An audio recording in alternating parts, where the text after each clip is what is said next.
Hello friends, welcome to my channel GK Kannada Stories.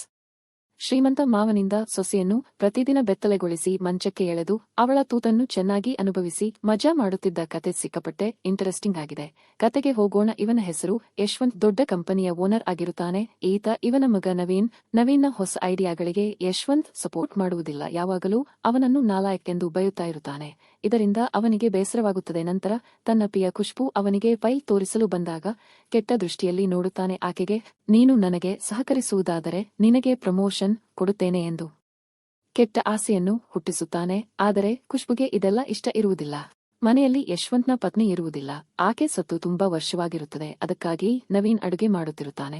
ಅದಕ್ಕೂ ಕೂಡ ಯಶವಂತಿಂದ ನವೀನ್ ಬಯಸಿಕೊಳ್ಳುತ್ತಾನೆ. ನಂತರ ನವೀನ್ ತನ್ನ ತಾಯಿಯ ಫೋಟೋವನ್ನು ನೋಡಿಕೊಂಡು ನೀನು ಇದ್ದಿದ್ದರೆ ಎಷ್ಟು ಚೆನ್ನಾಗಿರುತ್ತಿತ್ತು ಎಂದು ಕಣ್ಣೀರು ಹಾಕುತ್ತಾನೆ. ಹತ್ತಿನ ನಂತರ ಯಶವಂತ್ಗೆ ಅವನ ಗೆಳೆಯ ಕರೆ ಮಾಡುತ್ತಾನೆ. ಆಗ ಅವನು ನಿನ್ನ ಮಗನಿಗೆ ಮದುವೆ ಮಾಡು, ಎಲ್ಲ ಸರಿ ಹೋಗುತ್ತದೆ ಎಂದು ಐಡಿಯಾ ಕೊಡುತ್ತಾನೆ. ಮರುದಿನ ಆಫೀಸ್ನಲ್ಲಿ ಖುಷ್ಬುಗೆ ನಿನಗೆ ಸೀನಿಯರ್ ಮ್ಯಾನೇಜರ್ ಮಾಡುತ್ತೇನೆ, ಸಂಬಳ ಕೂಡ ಡಬ್ಬಲ್ ಆಗುತ್ತದೆ ಎಂದು ಹೇಳಿ ಆಕೆಯನ್ನು ತನ್ನ ಜೊತೆ ಮಲಗಲು ಒಪ್ಪಿಸಿಬಿಡುತ್ತಾನೆ. ನಂತರ ತನ್ನ ಮಗನಿಗೆ ಮದುವೆ ಮಾಡಿ ಮನೆಗೆ ಸೊಸೆಯನ್ನು ತುಂಬಿಸಿಕೊಳ್ಳುತ್ತಾನೆ. ಆಶೀರ್ವಾದ ಮಾಡುವಾಗ ಸೊಸೆ ಕೃತಿಕಾಳ ಮೈಮುಟ್ಟಿ ಮಜಾ ತೆಗೆದುಕೊಳ್ಳುತ್ತಾನೆ. ಇದರಿಂದ ಕೃತಿಕಾಗೆ ಮುಜುಗರವಾಗುತ್ತದೆ. ನಂತರ ನವೀನ್ ಹಾಗೂ ಕೃತಿಕಾ ಮೊದಲ ರಾತ್ರಿ ಆಚರಿಸಿ ಕೊಳ್ಳುತ್ತಾರೆ. ಮರುದಿನವೇ ನವೀನ್ಗೆ ತುಂಬಾ ಕೆಲಸವನ್ನು ಯಶವಂತ್ ಕೊಡುತ್ತಾನೆ. ನಂತರ ತನಗೆ ಆರೋಗ್ಯ ಸರಿ ಇಲ್ಲವೆಂದು ತನ್ನ ಮನೆಗೆ ವಾಪಸ್ ಬರುತ್ತಾನೆ. ಅಡುಗೆ ಮನೆಯಲ್ಲಿದ್ದ ಕೃತಿಕಾಳ ಬಳಿ ಬಂದು ಹಿಂದಿನಿಂದ ಆಕೆಯನ್ನು ತಬ್ಬಿಕೊಂಡು ಆಕೆಯ ಜೊತೆ ಕೆಟ್ಟದಾಗಿ ವರ್ತಿಸುತ್ತಾನೆ. ಇದರಿಂದ ಆಕೆ ಅವನಿಂದ ತಪ್ಪಿಸಿಕೊಂಡು ಓಡಿ ಹೋಗುತ್ತಾಳೆ. ಗಂಡನಿಗೆ ಕರೆ ಮಾಡುತ್ತಾಳೆ, ಆದರೆ ಅವನು ಪಿಕ್ ಮಾಡುವುದಿಲ್ಲ. ಮತ್ತೆ ರಾತ್ರಿ ನವೀನ್ ಬಂದಾಗ ಅವನಿಗೆ ನಡೆದಿದ್ದನ್ನು ವಿವರಿಸುತ್ತಾಳೆ. ಯಶವಂತ್ ಅವಳ ಕೈಯನ್ನು ಹಿಡಿದು ನನಗೆ ನೀನೆಂದರೆ ಇಷ್ಟ, ಅದಕ್ಕಾಗಿ ನಿನ್ನನ್ನು ನನ್ನ ಸೊಸೆಯಾಗಿ ತಂದಿದ್ದೇನೆ, ನೀನು ನನ್ನವಳಾಗಲೇಬೇಕೆಂದು ಆಕೆಗೆ ಬಲವಂತ ಮಾಡುತ್ತಿರುತ್ತಾನೆ. ಆಗ ನವೀನ್ ನಿನಗೆ ಬುದ್ಧಿ ಇದೆಯಾ? ಸಮಾಜದಲ್ಲಿ ನಮ್ಮಪ್ಪ ಗಣ್ಯ ವ್ಯಕ್ತಿ, ಅಂತವರ ಬಗ್ಗೆ ಇದುವರೆಗೂ ಯಾವುದೇ ಕಂಪ್ಲೇಂಟ್ ಇಲ್ಲ, ಆದರೆ ನೀನು ಅವರ ಮೇಲೆ ಇಷ್ಟು ದೊಡ್ಡ ಅಪವಾದವನ್ನು ಭರಿಸುತ್ತೀಯಾ? ನಿನಗೆ ತಲೆ ಕೆಟ್ಟಿರಬೇಕು, ಸುಮ್ಮನೆ ಮಲಗು ಎಂದು ಬೈಯುತ್ತಾನೆ. ಅದನ್ನು ಹೊರಗಡೆಯಿಂದ ಕೇಳಿಸಿಕೊಂಡ ಯಶವಂತ್ಗೆ ಖುಷಿಯಾಗುತ್ತದೆ. ಮತ್ತೆ ಮರುದಿನ ನವೀನ್ ಆಫೀಸ್ಗೆ ಹೋದ ಮೇಲೆ ತನ್ನ ರೂಮಿಗೆ ಟೀ ತೆಗೆದುಕೊಂಡು ಬಾ ಎಂದು ಕೃತಿಕಾಳ ಜೊತೆ ಯಶವಂತ್ ಬಲವಂತ ಮಾಡಲು ಶುರು ಮಾಡುತ್ತಾನೆ. ಹಾಗೆ ಇದರಿಂದ ಕಣ್ಣೀರು ಹಾಕುತ್ತಾಳೆ. ಮತ್ತೆ ಒಂದು ದಿನದ ನಂತರ ಬೇಕು ಅಂತಲೇ ನವೀನ್ ನನ್ನು ಆಫೀಸ್ ಕೆಲಸದ ಮೇಲೆ ದೆಹಲಿಗೆ ಹೋಗಿ 1 ವಾರದ ಮಟ್ಟಿಗೆ ಅಲ್ಲೇ ಇರಬೇಕು ಎಂದು ಹೇಳುತ್ತಾನೆ. ನಂತರ ಕೃತಿಕಾಳ ಬಳಿ ಬಂದ ಯಶವಂತ ಈಗ ನವೀನ್ ದೆಹಲಿಗೆ ಹೋಗುತ್ತಿದ್ದಾನೆ, ಆದರೆ ವಾಪಸ್ ಬರುವುದಿಲ್ಲ. ಅವನ ಸಾವಿಗೆ ಕಾರಣ ನೀನಾಗುತ್ತೀಯ, ನೀನು ನನ್ನವಳಾದರೆ ಅವನನ್ನು ಬದುಕಿಸುತ್ತೇನೆ, ಇಲ್ಲದಿದ್ದರೆ ಅಲ್ಲಿಯೇ ಕೊಲೆ ಮಾಡಿಸುತ್ತೇನೆ ಎಂದು ಬ್ಲಾಕ್ ಮೇಲ್ ಮಾಡುತ್ತಾನೆ. ಇದರಿಂದ ಕೃತಿಕಾಗೆ ಟೆನ್ಷನ್ ಶುರುವಾಗುತ್ತದೆ. ಮರುದಿನ ಬೆಳಗ್ಗೆ ನವೀನ್ ಮನೆಯಿಂದ ಹೊರಡುತ್ತಾನೆ. ಮತ್ತೆ ಕೃತಿಕಾಳ ಬಳಿ ಬಂದ ಯಶವಂತ್ ಸುಪಾರಿ ಕಿಲ್ಲರ್ ರವರಿಗೆ ಕರೆ ಮಾಡಿ ಇಂತಹ ರೂಮಿನಲ್ಲಿ ನವೀನ್ ಉಳಿದುಕೊಂಡಿದ್ದಾನೆ, ನಾನು ಮತ್ತೆ ಫೋನ್ ಮಾಡಿದರೆ ಅವನನ್ನು ಮುಗಿಸಿಬಿಡಿ ಎಂದು ಕೃತಿಕಾ ಮುಂದೆ ಹೇಳುತ್ತಾನೆ. ಇದರಿಂದ ಆಕೆಗೆ ಗಾಬರಿಯಾಗುತ್ತದೆ. ನೋಡು, ಅವನು ನನ್ನ ಸ್ವಂತ ಮಗನಲ್ಲ, ಮಲಮಗ. ನಾನು ಗಂಡ ಕಳೆದುಕೊಂಡಿದ್ದ ಹೆಂಗಸನ್ನು ಮದುವೆಯಾಗಿದ್ದೆ. ಅವಳ ಬಳಿ ಬಹಳ ಆಸ್ತಿ ಇತ್ತು.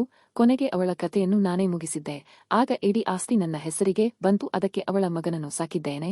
ಈಗ ಇವನನ್ನು ಕೊಂದರೆ ನನಗೇನು ಬೇಸರವಾಗುವುದಿಲ್ಲ. ಸುಮ್ಮನೆ ನಾನು ಹೇಳಿದಂತೆ ಕೇಳು ಎಂದು ಮತ್ತೆ ಬ್ಲಾಕ್ ಮೇಲ್ ಮಾಡುತ್ತಾನೆ. ಬೇರೆ ವಿಧಿ ಇಲ್ಲದೆ ಅಂದು ರಾತ್ರಿ ಕೃತಿಕಾ ಮಾವನ ರೂಮಿಗೆ ಬರುತ್ತಾಳೆ. ಆಗ ಯಶವಂತ್ ಇನ್ಮೇಲೆ ನೀನು ಈ ಮನೆಯಲ್ಲಿ ನನ್ನವಳಾಗಿರಬೇಕು, ಸಮಾಜದಲ್ಲಿ ಮಾತ್ರ ನವೀನ್ಗೆ ಪತ್ನಿಯಾಗಿರುತ್ತೀಯಾ ಅಷ್ಟೇ ಎಂದು ಹೇಳಿ ಆಕೆಯ ಜೊತೆ ಸ್ವರ್ಗ ಸುಖ ಕಾಣುತ್ತಾನೆ. ಮತ್ತೆ ಮರುದಿನ ಖುಷ್ಬುಗೆ ಕರೆ ಮಾಡಿ ತನ್ನ ಮನೆಗೆ ಕರೆಸಿಕೊಳ್ಳುತ್ತಾನೆ. ಆಕೆಯನ್ನು ತನ್ನ ಬೆಡ್ರೂಮ್ಗೆ ಕರೆದುಕೊಂಡು ಹೋಗಿ ಈಗ ನಿನಗೆ ಪ್ರಮೋಷನ್ ಸಿಕ್ಕಿದೆ, ಇಂದು ನನ್ನನ್ನು ಖುಷಿಪಡಿಸು ಎಂದು ಹೇಳುತ್ತಾನೆ.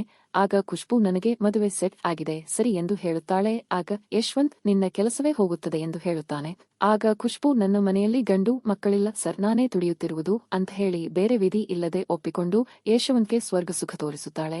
ನಂತರ ಆಕೆ ಹೊರಡುವಾಗ ಅವಳನ್ನು ಕೃತಿಕಾ ನೋಡಿಬಿಡುತ್ತಾಳೆ. ತಲೆ ತಗ್ಗಿಸಿಕೊಂಡು ಖುಷ್ಬು ಅಲ್ಲಿಂದ ಹೋಗುತ್ತಾಳೆ. ನವೀನ್ ಬಂದ ಮೇಲೆ ಅವನಿಗೆ ಕುಡಿಯಲು ಜ್ಯೂಸನ್ನು ಕೃತಿಕಾ ಕೊಡುತ್ತಾಳೆ. ಆ ಜ್ಯೂಸ್ ಕುಡಿಯುತ್ತಲೇ ನವೀನ್ ಅಲ್ಲಿಯೇ ಪ್ರಾಣ ಬಿಡುತ್ತಾನೆ.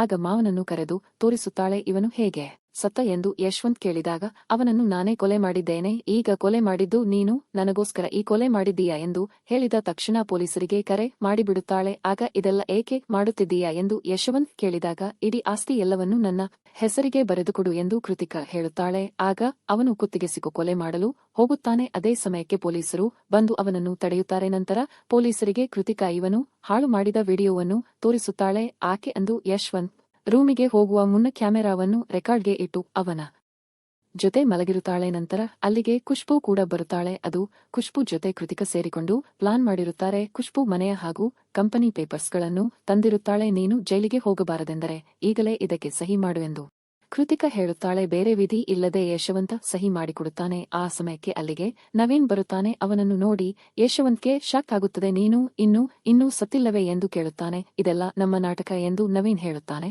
ಅಂದು ನವೀನ್ಗೆ ಕೃತಿಕ ಈ ವಿಡಿಯೋವನ್ನು ತೋರಿಸಿ ಯಶವಂತ್ನ ಕೆಟ್ಟ ಬುದ್ಧಿಯ ಬಗ್ಗೆ ತಿಳಿಸಿರುತ್ತಾಳೆ. ಇದರಿಂದ ನವೀನ್ ಹಾಗೂ ಕೃತಿಕ ಸೇರಿಕೊಂಡು ಈ ಪ್ಲಾನ್ ಮಾಡಿರುತ್ತಾರೆ. ಈಗ ನವೀನ್, ನೀವು ನನ್ನ ತಾಯಿಯನ್ನೇ ಕೊಂದು ಈ ಆಸ್ತಿಯನ್ನು ಹೊಡೆದುಕೊಂಡಿದ್ದೀರಿ. ಆದರೆ ಅದೇ ತಂತ್ರವನ್ನು ಅನುವರಿಸಿ ನಾನು ಈಗ ನಿಮ್ಮ ಆಸ್ತಿಯನ್ನು ವಾಪಸ್ ಪಡೆದುಕೊಳ್ಳುತ್ತಿದ್ದೇನೆ ಎಂದು ಹೇಳುತ್ತಾನೆ. ಈಗ ನೀನು ಸಾಯುವವರೆಗೆ ಜೈಲಿನಲ್ಲಿಯೇ ಇರು ಎಂದು ನವೀನ್ ಬಯುತ್ತಾನೆ. ಆಗ ಯಶವಂತ್, ನನ್ನನ್ನು ಕ್ಷಮಿಸಿಬಿಡು ಮಗ ಎಂದು ಕೇಳಲು ಶುರು ಮಾಡುತ್ತಾನೆ.